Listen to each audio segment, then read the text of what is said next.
زيت ايترو تنديرو فيه 100 غرام ديال الثومه، هذا اساس. وكل واحد بيبي شهرين او الناس كبار عندهم 80 90 عام كلهم ملي تياخذوا زيت زيتون فيها الثومه مرقده تقطيره شراب ودهن، سبحان العظيم الدقه ديال 30 عام ما تتبقاش.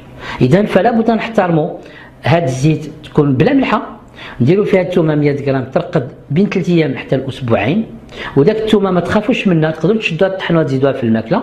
بغيتي تخلوها في الزيت لا باس، انا تنفضل انها تبقى حتى شهر شهر ونص، وتاخذوا الثومه طحنوها تزيدوها في الماكله، وداك الزيت تقيدوا فيها التاريخ فوقاش درتيو فيها الثومه وفوقاش خلطتيو الزيت مع الثومه، والثومه تستعملوها في 3 شهور الاولى حتى العام ما كاينش مشكل، فقط مزيان تكون عندكم موجوده. غير توصلوا للنص وجدوا ايترو اخر تاع الزيت فيه الثومه باش ديما هذا الاسلوب الوقائي يبقى حاضر. ثانيا تكون عندكم ديما البصله في الدار، وحاليا هذا العام البصله كثيره والبصله موجوده، فحاولوا ديما البصله تكون عندكم في الدار مزيان، خصوصا في فترات البرد. تتعصروا بصله، تنديروا اله مزيان، تنقشروا بصله وتنحطوها في الاله تعطينا غير الماء. هذه الاله تتسمى لا سونتريفيجوز، بمعنى تطحن وتتفرق بين السائل اللي هو الماء العصير والشيء اللي قاصح تتعزلوه بوحدو. اذا كاينين دو فاز، اون فاز سوليد اون فاز ليكيد. لا سونتريفيجوز تتفرق بيناتهم، فتعطينا السائل اللي هو العصير وتعطينا شيء التخت. داك التخت ما تلوحوش، ممكن تشدوه تطحنوه وتربطوا على يديكم لا كان الالتهاب او لا كان شي تعفن او كانت حساسيه، بخصوص الناس اللي عندهم البارس او البسوريازيس او عندهم حساسيه. داك البصله مطحونه تنشدوها تنطحنوا على يدينا، او عندهم رجل بردانه او عيانه او فيها التهاب او فيها بروده تنشدوها تنربطوها على يدينا. داك البصله القصح ديالها اللي تيبقى بوحدو. اما العصير تنشدو معلقه 2 3 نخلطو مع كاس الماء مغلي ومعلقه د العسل وتناخذوها 3 4 5 المرات في النهار. العلاج من جهه، او الى بغينا نستعملوها في حالة الاستعجالات.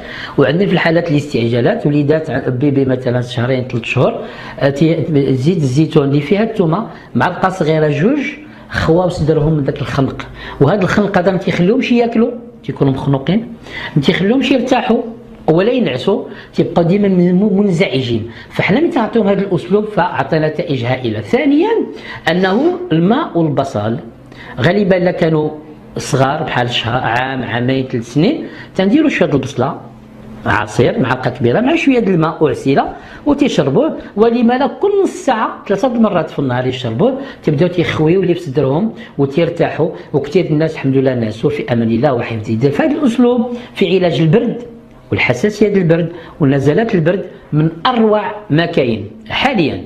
بان على انه هذا الماء والبصل والعسل، غير الماء والبصل بوحدو، كثير الناس كانت عندهم شحمه في الكبده لا ستياتوز، طبيا لا تعالج 3 شهور تتعالج، ولكن تناخذوا الماء والبصل ممكن مع العسل اللي ما عندوش السكري، ممكن نضيفوا طلع النخيل او شويه المعدنوس ونستعملوه توا 5 6 المرات في النهار الى 7 المرات. ممكن 3 شهور لا ستياتوز ما تتبقاش، الكاماجيتي تتقاد، هذه من التحاليل ديال الكبد اللي تبدا، لي ترانزاميناز تيتقادوا دليل انه نقينا الكبده ليس فقط من الشحمه اللي وراها حتى الكبده تترجع للعمل ديالها الصحيح. وهكذا كثير من امراض الكبد يمكن نضبطوها. عندنا في اوروبا الناس اللي اتصلوا عن طريق الماء والبصل استطاعوا على انهم يبنيوا ظفر جداد، وطبيا مستحيل تبني ظفر جديد. بالطريقه هذه بنينا ظفر جديد بان القدرات على اعاده بناء خلايا الجسم من جديد، ثم بناء الكلى من جديد، بناء الكبد من جديد، بناء الدوره الدمويه قويه من جديد، مع تنقيه الكلى وتنقيه الدوره الدمويه وانزال الكوليسترول والتريغليسيريد الى السيدوريك. هذا من الفرص المهمه جدا. هذه الوصفه هائله.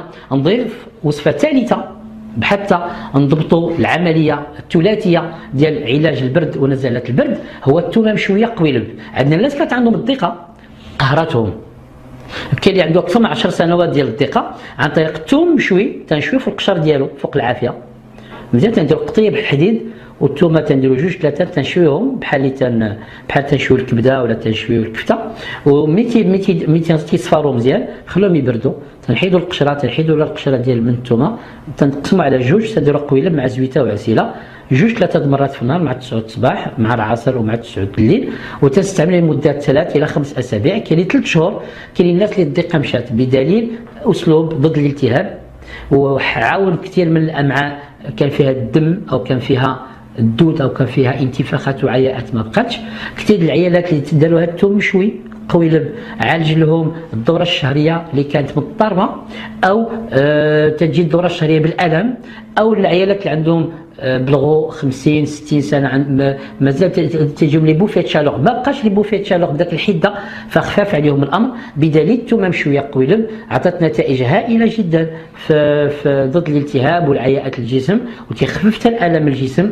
اذا فتمكن عالجوا به الحساسيه. وكثير دابا ديال الناس اللي تبعوا معنا كان عندهم الحلقه عند وليداتهم، بحال واحد دكتوره في الصيدله عيات من لي زونتيبيوتيك لولدها، فملي استعملت قويلب ديال الثومه ربيع 2-3 مرات في النهار كان عنده الحلقم. الحمد لله من بعد 3 أسابيع الحلقم مشاو وتعجبات. الغريب هو انه اختصاصيه في الصيدله، عندها دكتوره، وقرات على الاعشاب وقرات على البصل، ومازال تيستغربوا حيت ما مولفينش تعيشوا الحياه الطبيعيه ويعيشوا هذه المواد الطبيعيه. هذه فرصه لاثاره الانتباه حتى اننا نعيشوا الطبيعي ونرجعوا للطبيعي. كنا تنجحوا خصنا نبقاو ننجحوا. فمن اكتشفنا الكيماوي لقينا على ان مردوديته ضعيفه، ولكن هذا ما تعنيش على انه ما نزيدوش نبحثوا ونقلبوا ونسولوا حتى نزيدوا وعي وفهم وضبط. اذا هذا اسلوب بزيت الزيتون فيها الثومه تنقدوها. لما الثوم عنده الطونسيون تتنزل يستعمل زيت الزيتون بوحدها